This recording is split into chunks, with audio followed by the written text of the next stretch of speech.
Anybody have a guess on which postulate makes these triangles congruent? Perfect. How about this one? Perfect. This one? Awesome. See, you guys are pros. Okay, we have some new vocabulary. Isosceles triangle, legs, base, base angles, and vertex. Okay? An isosceles triangle is a triangle where at least two sides are of equal length. So you have a triangle and two of the sides are going to be the same length. That makes it isosceles. Legs are the equal sides. And we're going to have a drawing of this on the next page. So legs are the two sides that are equal. That would be these two sides here. The base is that other side that's not equal, or the third side. The base can be the same length as the legs, but then you really have an equilateral triangle, so it's kind of silly to call it isosceles. Base angles are the angles opposite the equal sides of an isosceles triangle.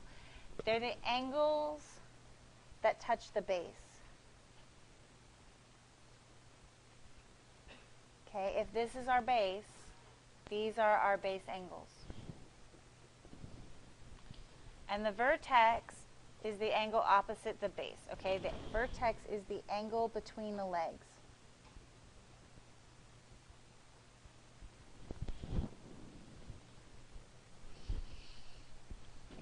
This is our isosceles triangle.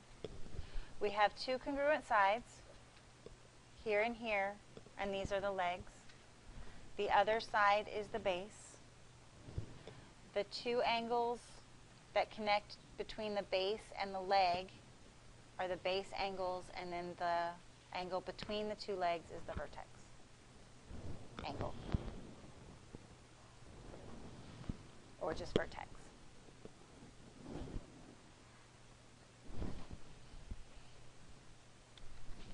If two sides of a triangle are congruent, then the angles opposite those sides are congruent. So if we have an isosceles triangle, and we have the two congruent legs, okay? The fact that these legs are congruent gives us opposite angles. So the base angles are congruent.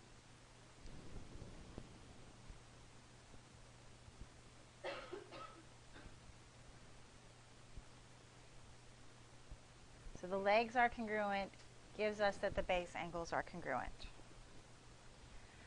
And we have a theorem that goes the opposite direction, which we have a triangle and we have base angles that are congruent. Then that means these legs will be congruent. The opposite sides will be congruent. So here, with the base angles congruent, gives us the legs are congruent.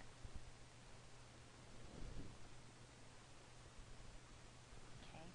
The reason that works is because remember I showed you before the compass, and when you open it up, it opens to a certain length, right? Well, if I'm opening up to a 30-degree angle here, and on this side I'm also opening up to a 30-degree angle, then those two sides will be the same length, because that side in between them is dictating how far that 30-degree angle can go and still make a triangle. Does that make sense? Ish. We are going to talk about equiangular triangles are also equilateral. Equilateral triangles are also equiangular. Equiangular means all the angles are equal. And equilateral means all sides are equal. Okay. Basically, we almost never use the term equiangular because it's a little hard to say. Equiangular, you know, it's got too many vowels in a row. So we say equilateral. Equilateral is easier to say, and every equilateral triangle is also equiangular. So we just say equilateral. So basically these two words become interchangeable because if you are equilateral, all of your angles are the same, and if you're equiangular, all of your sides are the same, and there's no way to be equiangular and not equilateral, or equilateral and not equiangular. It's just impossible. So every angle is going to be 60 degrees in an equilateral triangle or equiangular triangle. No matter how big or small the triangle is, they'll always be 60 degrees. The bisector of the vertex angle, we have some other things, of an isosceles triangle is the perpendicular bisector of the base. So if I take any isosceles triangle, okay, and I come through and I bisect this angle at the top, pretend that that's actually bisected, and these two are the same size, then it makes a 90-degree angle, and these two will be the same length. And vice versa, if I take and make a perpendicular bisector to the third side, that base side, it will become an angle bisector. Okay. I froze. So we need to find the measure of this missing angle. Okay. The fact that these are congruent means that this angle and this angle will be the same. So if this is x degrees, this is x degrees. So how do I find out how much x is? Yeah. Not 60 because I've got a 50 here. We're not equilateral. Yeah.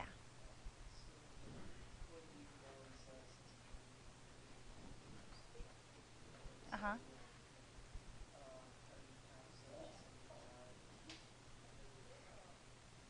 Yes, 65. Yeah. Perfect. Did you guys catch? So we know this is 50, right? And the whole triangle's 180. So if you take this 50 out, there's 130 left. But there's two angles that are the same to equal that 130, so you divide the 130 by 2 and you get that x is equal to 65 degrees. And you can double check yourself. If you're not 100% certain that that would work, you could add those all back up. 12, 13, 5 is 180, and so you would know that it would work.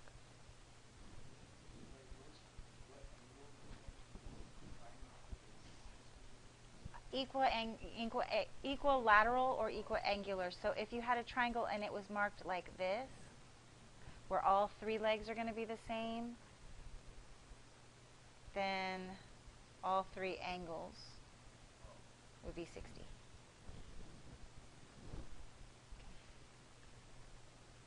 All right, so let's look at some of these. These angles are the same, and that tells me what about these sides? They're the same, right? So they're going to be 5. Here, this one's a little kind of complicated. These legs are the same and these legs are the same. This is the base. These legs being the same makes these angles the same, but because this leg is the same as this leg, these angles are going to also be the same. Okay, I have a triangle, and I know a triangle adds up to 180. These will all be x. So yeah, I do 180 minus 86, and that gives me 94 for these two angles. 94 divided by 2 gives me 47, and all 4 of these angles will be 47. If you have, as long as you have this angle and then these two are congruent in their x, yes. If it looks like that last one that we did, if it looks like this, where you have a x here and then you know this number, then you're dividing by 2. Okay, this one, 60.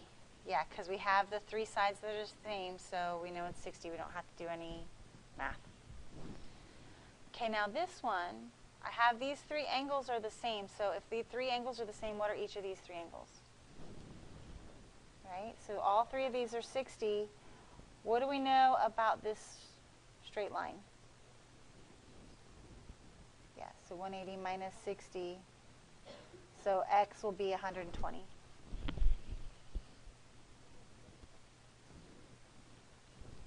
Okay. We're going to do a proof on this. We're going to go through it. Then I'm going to have to give you the skeletons for the homework ones. So AB is congruent to BC given. That's the easy line, right? Okay. We're trying to prove that angle 1 and angle 3 are the same. Okay. AB and BC are the same, so I label that. That tells me that angle 1 and angle 2 are the same. Well, ABC is isosceles because it has two sides that are the same length. And because the two sides are the same length, that gives me that angle 1 and angle 2 are the same length. So you could say isosceles triangle angles. Or you could say base angles in isosceles. You don't have to write out the whole theorem is what I'm saying. We don't have a name for that theorem, but if you write out something that describes the theorem, you don't have to write the whole thing. So as long as I know you're saying that this is an isosceles triangle, and that's what makes these two angles the same. Okay? Angle 2 and angle 3 are the same. How are those two the same? Vertical. Vertical. They make that x. Anytime you get that x, you get those vertical angles that are the same. And if 1 is the same as 2 and 2 is the same as 3, that makes 1 and 3 the same. No. Something from before. What happens when you take one thing out and you put something else in? That substitution. We're substituting. Right? Because we're taking angle, let's say we're taking angle 2 out and we're putting angle 1 in. So we're substituting. Okay? We'll only ever use that side, side, side, angle, side, angle, side, angle, side if you're comparing two triangles. Right here we only have one. Does that help?